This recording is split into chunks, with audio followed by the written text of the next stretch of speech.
نبی اکرم صلی اللہ تعالی علیہ وسلم کی ولادت آپ سبھی حضرات کو بہت بہت مبارک ہو۔ آقا صلی اللہ تعالی علیہ وسلم کا جو دنیا میں تشریف لانا ہے یہ باعث برکت ہے۔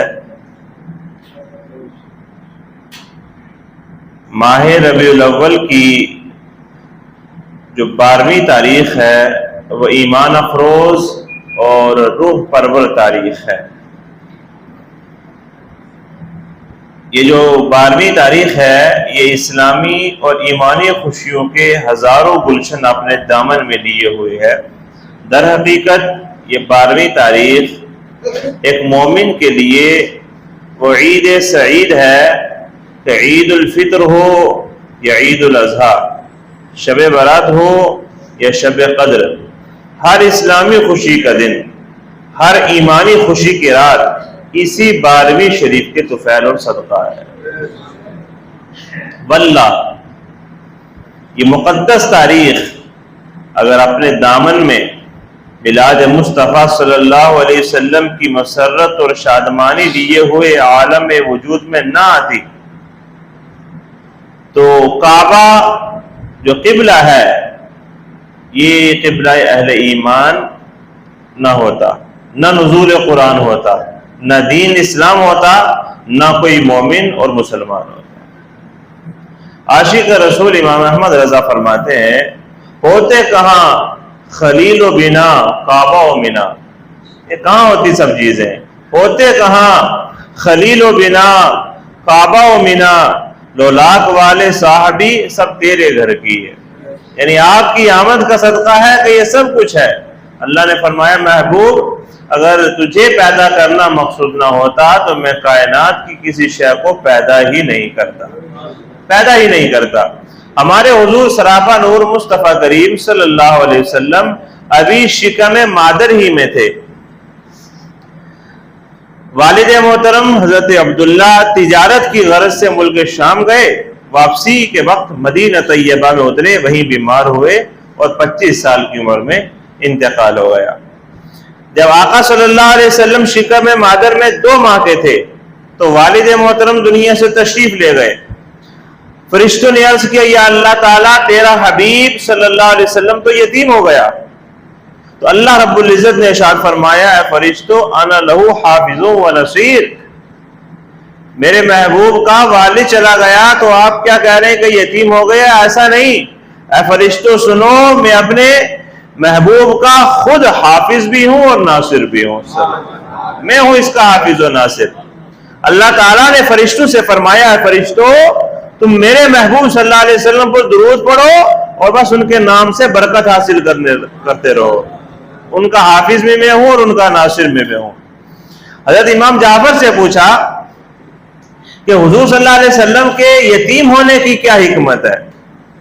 وہ تو اللہ کے محبوب ہیں، ماں باپ بڑی نعمت ہیں، ماں باپ کا ہونا اولاد کے لیے باعث فخر ہوتا ہے، لیکن اللہ کے محبوب ہونے کے باوجود بھی والد کا سایہ اٹھ گیا، پھر کچھ سال کے ہوئے، 6 سال کے ہوئے تو والدہ کا سایہ بھی اٹھ گیا، اس میں کیا حکمت ہے؟ تو کچھ سال اور گزرے تو حضرت عبد المطلب بھی دادا جان بھی دنیا سے تشریف لے گئے۔ تو حضرت امام جعفر صادق ارشاد فرماتے ہیں کہ اس لیے کہ تاکہ کسی مخلوق کا بھی آقا پر احسان نہ رہے، کسی مخلوق کا بھی کوئی یہ نہ کہے کہ میں نے پالا ہے، کوئی یہ نہ کہے کہ میں نے پرورش کی ہے۔ فرمایا کہ صرف اللہ تعالیٰ کا احسان رہے آقا صلی اللہ علیہ وسلم پر، اور آقا کا احسان ساری کائنات پر رہے۔ دنیا میں جس کو جو ملے وہ آقا کے صدقے سے ملے، اور کوئی یہ نہ کہے کہ میں نے آقا کو دیا ہے، جس کو جو ملا ہے ان سے ملا ہے۔ سیدہ آمینہ طیبہ طاہرہ فرماتی ہیں کہ جب آقا صلی اللہ علیہ وسلم میرے بطن میں تشریف لائے، یعنی ایام حمل میں جو عورتوں کو تکلیف ہوتی ہے مجھے کبھی نہیں ہوئی، لقد علقت بھی، میں باردار ہو گئی تھی، لیکن اول سے آخر تک میں نے کوئی دقت محسوس نہیں کی، میں نے کوئی مشقت محسوس نہیں کی، مجھے کچھ محسوس نہیں ہوا۔ حضرت آمینہ فرماتی ہے کہ جب رسول اللہ صلی اللہ علیہ وسلم میرے شکم میں تھے تو کسی کہنے والے نے کہا انکی قد حملتی بسیدی هذه الامتی ونبیہا، اے آمینہ تجھے مبارک ہو اس وقت جو تیرے پیٹ میں ہے، تو جو ماں بننے والی ہے یہ تیرے پیٹ میں نبیوں کا سردار ہے، یہ اس امت کا نبی ہے اور جملہ نبیوں کا سردار ہے، تو نبی کی ماں بننے والی ہے، یہ بشارت سنائی۔ حضرت آمینہ فرماتی ہیں کہ جب ولادت ہوئی تو اس وقت بھی میں نے عجیب حالات دیکھے کہ بڑی نورانی اور خوبصورت عورتیں میرے قریب آئیں، یوں محسوس ہوتا کہ جنت کی حوریں ہیں۔ تو میں نے پوچھا کہ آپ کون ہو، کیوں آئی ہو؟ تو انہوں نے کہا، ایک نے کہا کہ میں آسیہ ہوں، دوسری نے بتایا کہ میں مریم ہوں، اور تیسری نے بتایا کہ میں ہاجرہ ہوں۔ تینوں کے بارے میں آپ جانتے ہیں کتنے وقت کی انبیاء علیہ السلام کے قرب حاصل کرنے والی شخصیات ہیں، اور فرمایا یہ جو ہمارے ساتھ ہیں ان تینوں کے ساتھ یہ جو نورانی مخلوق دکھائی دے رہی ہے یہ جنت کی حوریں ہیں، ہم کسی اور کام کے لیے نہیں آئے، امت کا غمخوار آ رہا ہے، نبیوں کا سردار آ رہا ہے، ہم اس کے استقبال کے لیے آئی ہیں تاکہ تمہیں وقت ولادت کسی طرح کی کوئی پریشانی محسوس نہ ہو۔ اور سید آمینہ خود فرماتی ہیں آقا کے حمل جب تک میرے اندر رہا مجھے دقت ہوئی نہیں۔ اب عورتوں سے پوچھیں کہ ان ایام میں کیا کیا حالات ہوتے ہیں، وقت ولادت کیا شدت ہوتی ہے، لیکن سید آمینہ فرماتی ہیں کوئی حالات ایسے نظر نہیں آئے۔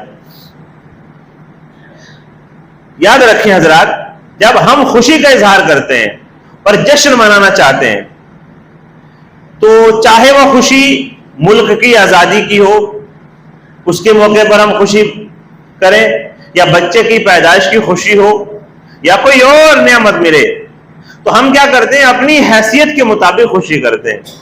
ابھی گزشتہ کچھ ایام میں ملک کی آزادی کا دن گزرا، تو ہو سکا کسی نے تو چھوٹا موٹا پروگرام کر لیا اپنے اسکول میں، اپنے مدرسوں میں، ایسے کر لیا، نہیں تو کسی نے جھنڈا لیا اور اپنے گھر پر لگا دیا، کسی نے اپنے دروازے پر، بچوں نے گلی محلوں میں ہاتھ میں جھنڈے لے کر کے اپنا ہندوستان کے نعرے لگائے۔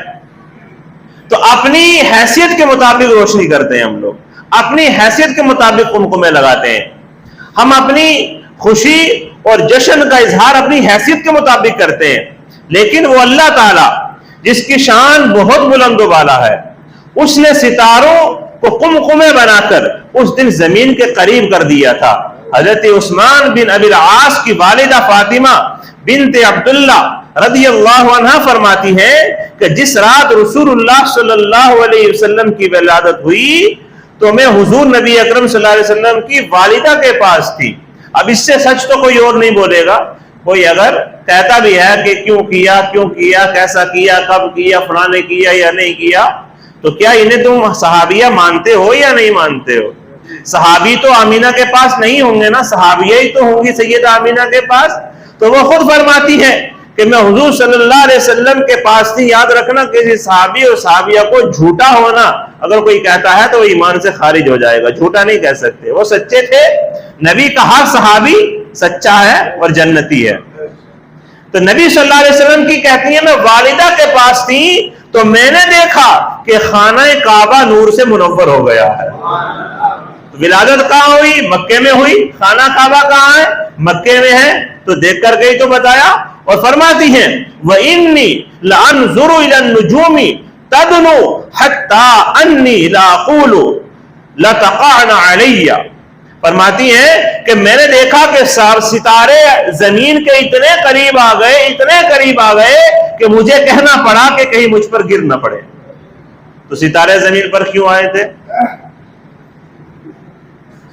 کہہ لیجئے، اب یہ پہلے وہ سن لیجئے، حوالہ سن لیجئے، کوئی یہ کہتا کہاں لکھا ہے؟ اعلام النبوہ جلد نمبر 1 صفحہ نمبر 273، البدایہ والنہایہ جلد نمبر 2 صفحہ نمبر 264، دیکھ لیجئے گا کتاب کھول کر کے۔ کیا فرمایا؟ اب یہ ستارے زمین پر آئے تو کیوں آئے؟ یہی تو قمقمے بن کر کے آئے، یہی تو روشنی تھی، یہی تو اجالا تھا۔ تم ساری دنیا کی لائٹیں لے کر کے لگا لو، ستارے کے برابر نہیں ہو سکتی، اور یہاں تو آسمان کے سارے ستارے قمقمے بن کر نبی کے گھر کے پاس آ گئے۔ کس لیے آ گئے؟ کعبہ منور کیوں ہو گیا؟ اس لیے ہو گیا کہ اللہ کے حبیب کی آمد ہو رہی ہے، اس لیے کہ نبی صلی اللہ علیہ وسلم دنیا میں تشریف لا رہے ہیں۔ جب اللہ تعالیٰ کی جانب سے میلاد النبی صلی اللہ علیہ وسلم کی خوشی میں آسمان کے تاروں کو محبوب رسول صلی اللہ علیہ وسلم کے مکان کے اتنے قریب کر دیا کہ دیکھنے والے یہ سمجھے تھے کہ کہیں تارے مجھ پر گر نہ پڑے. وہ تارے مکان کی جانب جھک گئے اور خوب روشن ہو گئے.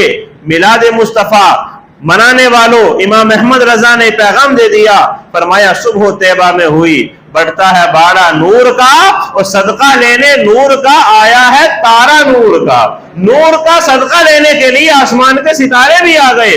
اور مولانا حسن رضا فرماتے تارک ڈھلک کر آئے, کاسے کٹورے لائے, ساتھ میں لینے کے لیے برتن لے کے, خالی ہاتھ نہیں آئے. تارے ڈھلک کر آئے, کاسے کٹورے لائے, یعنی بٹے گا صبح صدقہ شب ولادت. جب صبح ہوگی تو پھر ولادت کا صدقہ بٹے گا. اس لیے تارے کٹورے اور کاسے ساتھ لائے تھے کہ ہمیں بھی وہ صدقہ چاہیے, ہمیں بھی وہ لینا ہے. صاف ظاہر کیا ہوتا ہے اس بات سے کہ عید میلاد النبی صلی اللہ علیہ وسلم کے موقع پر خوشی کرنا, چراغا کرنا, مکانوں اور محلوں میں لائٹنگ روشنی کرنا, قمقمے لگانا, یہ ناجائز نہیں ہے. کسی کی حیثیت نہیں ہے تو مت لگائے, شریعت اس پر زور زبردستی نہیں کرتی ہے, لیکن جن کے پاس ہے وہ ضرور لگائیں.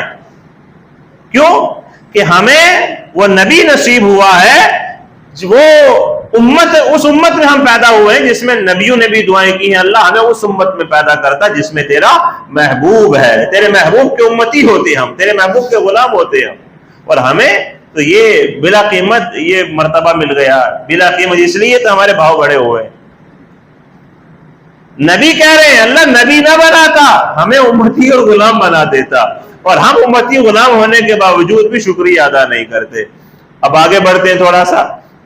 ہمارے سرکار احمد مختار صلی اللہ علیہ وسلم نے کی والدہ ماجدہ فرماتی ہیں, حضور کی والدہ جھوٹی نہیں, ان کے اوپر ذرہ برابر تم جھوٹا ہونے کی یا جھوٹی ہونے کی شک کی گنجائش بھی نہیں ہے. فرماتی ہیں سیدہ آمینہ کہ اللہ تعالیٰ نے میری نگاہ کے آگے سے تمام پردے ہٹا دیے. کب ہٹا دیے؟ جب آقا کی ولادت ہوئی. کیا ہوئے؟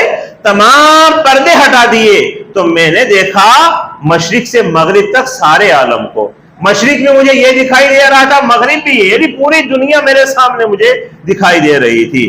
یہ کہاں لکھا ہے؟ خصائص الکبریٰ جلد نمبر 1 صفحہ نمبر 81, البدایہ والنہایہ جلد نمبر 6 صفحہ نمبر 298, انوار محمدیہ صفحہ نمبر 22. یہ 3 کتابوں کا حوالہ دے رہا ہوں. تینوں کتابوں میں لکھا ہے. کیا لکھا ہے؟ وَرَأَيْتُ ثَلَاثَ عَلَامٍ مَضْرُوبَاتٍ عَلَامًا بِالْمَشْرِقِ وَعَلَامًا بِالْمَغْرِبِ وَعَلَامًا عَلَى ظَهْرِ الْكَعْبَةِ. کیا فرماتی ہیں کہ میری آنکھوں کے آگے سے پردے ہٹ گئے, میں نے مشرق و مغرب تمام عالم کو دیکھا. اور کیا دیکھا؟ 3 جھنڈے دیکھے, ایک مشرق میں, ایک مغرب میں, اور ایک کعبے کی چھت پر نصب تھا. یہ 3 جھنڈے کیوں تھے؟ اب لگے ہوئے دکھائی دے رہے ہیں. اب یہ اس وقت لگائے گئے تھے. تو کون لگانے والا تھا؟ پھر آمینہ کے آنکھوں کے آگے سے پردہ ہٹانے والا کون تھا؟ کس نے وہ پردے ہٹائے تھے؟ فرماتی ہیں کہ میں نے دیکھا کہ 3 جھنڈے ہیں, اور پورا سال, جس سال آقا تشریف لائے, حدیث پاک میں ہے وَأَذَّنَ اللَّهُ تِلْكَ السَّنَةِ لِنِسَاءِ الدُّنْيَا أَن يَحْمِلْنَ ذُكُورًا كَرَامَةً لِرَسُولِ اللَّهِ. یعنی اللہ تعالیٰ نے اس سال یہ حکم فرما دیا کہ میرے محبوب صلی اللہ علیہ وسلم کی تکریم میں, میرا محبوب دنیا میں آ رہا ہے, میرے محبوب کی تکریم میں تمام دنیا کی عورتوں کو حکم ہے کہ وہ سارے کے سارے لڑکا ہی جنے, کیونکہ میرے محبوب کی آمد ہو رہی ہے. لڑکا جنے. یہ کس کی خوشی میں ہو رہا ہے؟ وہ یا خود اللہ تعالیٰ اپنے محبوب صلی اللہ علیہ وسلم کی پیدائش پر, دنیا میں تشریف لانے پر, محبوب کو دنیا میں بھیج کر اللہ بھی خوش ہو رہا ہے اور بندوں کو انعام دے رہا ہے. اور پھر ہم کیا ہیں؟ ہم امتی ہیں, ہم تو غلام ہیں, ہم تو آقا صلی اللہ علیہ وسلم کے چاہنے والے ہیں, ہم تو ان کے نام پر بھی اپنی جان قربان کرنے والے ہیں. تو پھر ہمیں کس قدر قربان ہونا چاہیے؟ سوالات کا دروازہ وہاں ہمیں کھولنا چاہیے جہاں کوئی سوال کرنے کی گنجائش ہو. اپنی قسمت پر قربان جاؤ کہ گناہگار ہیں, سیاکار ہیں, بد کردار ہیں, بد عمل ہیں, عذاب نہیں آ رہا. اور پھر اس کے بعد سوالات یہ ہے کہ پھر آقا کا ذکر کیوں کر لیا, آقا کی یاد کیوں کر لی. تیسرا پارہ کھول کر کے دیکھیں. ہم آج کی بات نہیں کرتے, کوئی انسان دنیا میں تھا ہی نہیں، اس سے قبل اللہ نے ارواح انبیاء کو جمع فرمایا، اور فرمانے کے بعد یہ وعدہ لیا کہ اے انبیاء مجھ سے وعدہ کرو جب تم میں کتاب اور حکمت دے کر بھیجوں، تمہارے ڈنکے باز رہے ہوں، تمہارے چاہنے والوں کی ایک تعداد ہو، لیکن اس بیچ میں میرا محبوب آ جائے، اپنی کتاب چھوڑ دینا، اپنے چاہنے والوں کو چھوڑ دینا، تم سارے کے سارے لَتُؤْمِنُنَّ بِهِ وَلَتَنْصُرُنَّ، میرے محبوب کے پر ایمان بھی لانا اور میرے محبوب کی مدد بھی کرنا۔ یہ تو قرآن ہے نا۔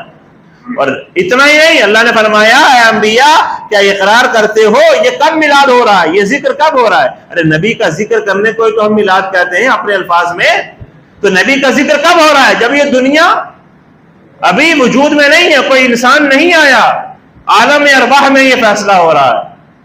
اور نبیوں کی زندگی کو پڑھ لیں، آدم علیہ السلام سے لے کر عیسیٰ تک پڑھ لیں، ہر نبی نے اپنے امتیوں کو بٹھا کر کے آقا صلی اللہ علیہ وسلم کا تذکرہ کیا ہے۔ عیسیٰ علیہ السلام نے جو تذکرہ کیا قرآن میں اللہ نے اسے نقل بھی فرما دیا، وہ قرآن ہے۔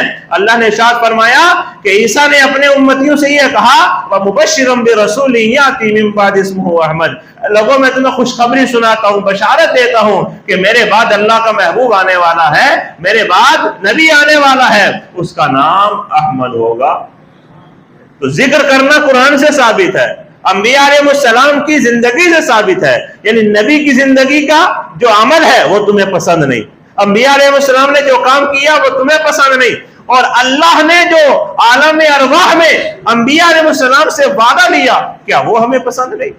اور یہ جتنے کام میں نے ابھی آپ کو بتائے یہ کیا ہیں؟ یہ کیا ہے؟ یہ سارا کا سارا نبی صلی اللہ علیہ وسلم کی ولادت کی خوشی میں ہو رہا ہے۔ اور آقا صلی اللہ علیہ وسلم نے خود بھی 3 دن روزے پیر کے دن روزے رکھا، اور صحابہ نے پوچھا یا رسول اللہ کیوں؟ تو آقا نے ارشاد فرمایا اس لیے روزہ رکھتا ہوں، یہ بھی خوشی کا ایک طریقہ ہے، اس لیے روزہ رکھتا ہوں کہ اسی میں فرمایا یوم ولدت فیہ ویوم بعثت، اسی دن میں پیدا کیا اور اسی دن میری بعثت ہوئی اور اسی دن مجھ پر قرآن نازل ہوا، اس لیے میں خوشی میں پیر کا روزہ رکھتا ہوں۔ کس کا عمل چاہیے بتائیے؟ تم صرف یہ کہتے ہو کہ صحابہ نے لائٹ لگائی، میں کہتا ہوں لائٹ بات کی چیز ہے، یہ تو کروڑواں درجہ ادنا چیز ہے، لیکن صحابہ کا اشارہ، صحابہ کا کام، صحابہ کا عمل دیکھو کہ آقا کے اشارے کی بس دیر ہوتی تھی، وہ تو اپنی جانیں بھی قربان کرنے کو تیار تھے، وہ تو اپنا مال اپنا سب کچھ، جب بھی کہتے تھے نا صحابہ کہ یا رسول اللہ فداک امی وابی یا رسول اللہ، میری جان بھی قربان، میرا مال بھی قربان، میرا تو سارا کچھ قربان ہے۔